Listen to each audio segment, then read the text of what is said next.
देखिए, तमिलनाडु में भारतीय जनता पार्टी जिस तरीके से हस्तक्षेप किए हुए है नरेंद्र मोदी, अमित शाह लोग, आप बताइए क्या बात है ऐसा? वहां पे किस तरीके से गवर्नर कर रहे हैं?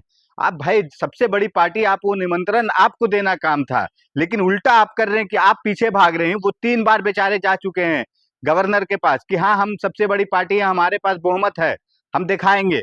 लेकिन आप किस तरीके से कर रहे हैं कि भाई विजय को किस तरीके से मतलब प्रताड़ित करने वाला काम कर रहे हैं। भारतीय जनता पार्टी को ये हो गया अहंकार कि हम जहां चाहेंगे वहां पे सरकार बनाएंगे, और भारतीय जनता पार्टी ये चाह रही है कि वहां पे किसी भी हाल में तोड़ फोड़ करके हम डीएमके के साथ या आईडीएमके के साथ सरकार बनाए। भारतीय जनता पार्टी कहाँ से आ गया? राज्यपाल महोदय जी कह रहे हैं कि भाई आखिरी लाइए, शपथ ले लीजिए। देखिए देखिए, आप आंकड़े की बात जो कर रहे हैं ना, देखिए हिंदुस्तान में ना ये कोई पहली बार ऐसा नहीं हुआ कि पहली बार हो रहा कि कोई भी पूर्व बहुमत दिखा दे और उसके बाद बहुमत दिखाने के बाद सरकार बनाती है। मुझे आप बता दीजिए, महाराष्ट्र का देख लीजिए, हरियाणा का देख लीजिए, गोवा में किस तरीके से सरकार गिराने के बाद बनाया गया। हर एक जगह हिंदुस्तान में कहीं पे भी आप देख लीजिए इसी तरीके से होता। लेकिन इसे क्या है ना, भारतीय जनता पार्टी को, अमित शाह, नरेंद्र मोदी को इससे तकलीफ ये है, और गवर्नर को क्यों, कि भाई वहां पे हम ईसाई समाज का किस तरीके से मुख्यमंत्री बनने देंगे। अरे भाई, वो अपने दम पे, अपने मेहनत पे, अपने बलबूते पे इतना वोट प्राप्त किया, इतना लोगों का समर्थन मिला, उसके बाद वहां पे वो जीता है,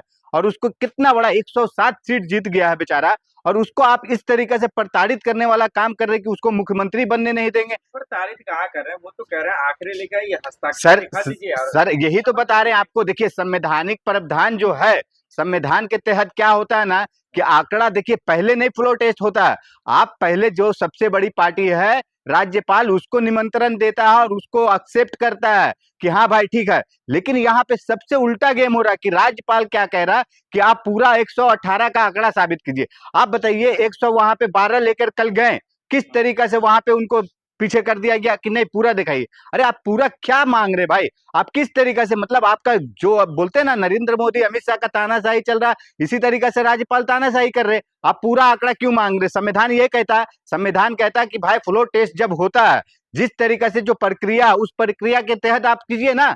आप उल्टा काम कर रहे कि पहले आप लेके आओ, आंकड़ा दिखाओ, उसके बाद हम आपको राज्यपाल तानाशाही कर रहे हैं, ये कह रहे हैं आप? बिल्कुल तानाशाही कर रहे हैं ना, तानाशाही वाला काम कर रहे हैं आप। इसमें एक चीज और देखिए किस तरीका से, जब वहां पे उनको 118 का आंकड़ा प्राप्त हो गया, उसके बाद भारतीय जनता पार्टी का, नरेंद्र मोदी अमित शाह का इसमें हस्तक्षेप देखिए।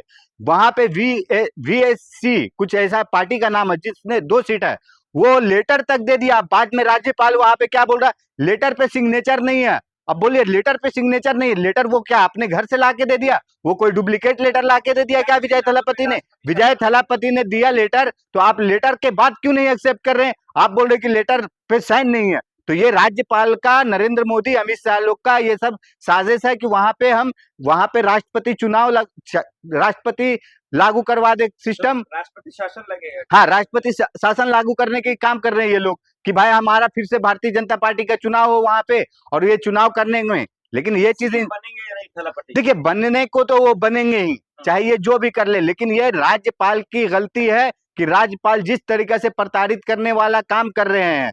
राज्यपाल को करना चाहिए था कि ठीक है, आप भाई आपको बहुमत हुआ ना, आप बहुमत दिखा रहे हैं ना, बोल रहे हैं ना, आप 10 दिन दीजिए टाइम, 5 दिन दीजिए, 15 दिन दीजिए, 20 दिन, एक समय होता है।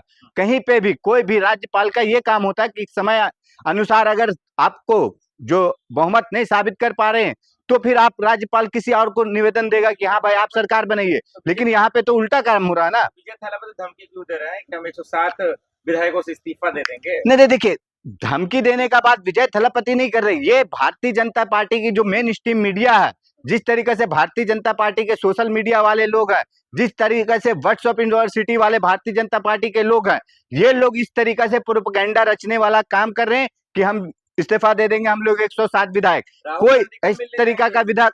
राहुल गांधी मिलने कब जाएंगे विजय थलापति? देखिए, राहुल गांधी जाएंगे, शपथ समारोह में जाएंगे, लेकिन राहुल गांधी जी भी यही खेल देख रहे हैं। भारतीय जनता पार्टी का जो नौटंकी होता है ना, तो ये नौटंकी देख रहे कि किस तरीका से एक जो इंसान को सभ्य समाज ने चुनकर इतना बड़ा बहुमत दिया, और उस इंसान को किस तरीका से दबाने वाला काम कर रहा।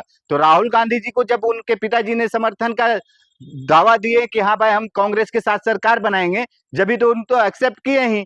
लेकिन अब देखिए राहुल गांधी क्यों खामोश है, क्योंकि ये लोगों का नौटंकी देख रहे हैं। नौटंकी देखने के बाद अगर जब वहां पे राष्ट्रपति शासन ये लोग लागू करेंगे तब राहुल गांधी जी का एक्शन देखिएगा। और ये जो हाल हो रहा है ना, 107 सीट पे ये लोग घबरा रहे ना, फिर से री इलेक्शन कराइए, वहां पे पूरे के पूरे 200 सीट विजय थलापति और कांग्रेस की बनेगी। राज्यपाल को उनको इजाजत देनी चाहिए कि सरकार बनाए और अपना बहुमत साबित करें। कांग्रेस वाले कह रहे हैं कि राज्यपाल तानाशाही पर उतर आए। नहीं, देखिए 107 सीटें 108 सीटें विजय की हैं, कांग्रेस भी उनको समर्थन दे रही है, ठीक है। तो विजय अपनी सरकार बनाने की पूरी स्थिति में है, राज्यपाल से भी मिले, उन्होंने प्रस्ताव रखा कि ठीक है मुझे सरकार बनाने दीजिए, लेकिन अब आज राज्यपाल नहीं मिले तो क्या समझा जाए? तमिलनाडु में कोई खेला होने वाला है?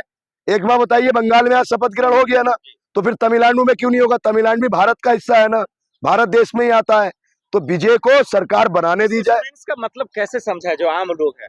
इस सस्पेंस को किस तरह से देखिए, आम लोगों ने अपने जनता के जो रोजगार के मूलभूत मुद्दे से रोटी कपड़ा मकान वो मुद्दे होते हैं, उस पर तमिलनाडु की जनता ने, क्योंकि एआईडीएमके का प्रशासन देख चुके थे 5 साल डीएमके 5 साल एआईडीएमके, तो उससे कहीं ना कहीं लोग परेशान हो गए थे उनके करप्शन से और उनकी तमाम जातिवाद और धर्मवाद की राजनीति से।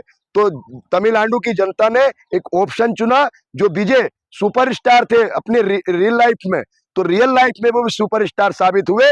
तो इस जीत को उनके विरोधी खेमे के लोग पचा नहीं पा रहे हैं। उन्होंने देख लिया अगर विजय ने जो वादे किए अगर वो पूरे कर दिए तो विजय की टीवी की पार्टी सबसे बड़ी पार्टी बनकर उभरेगी।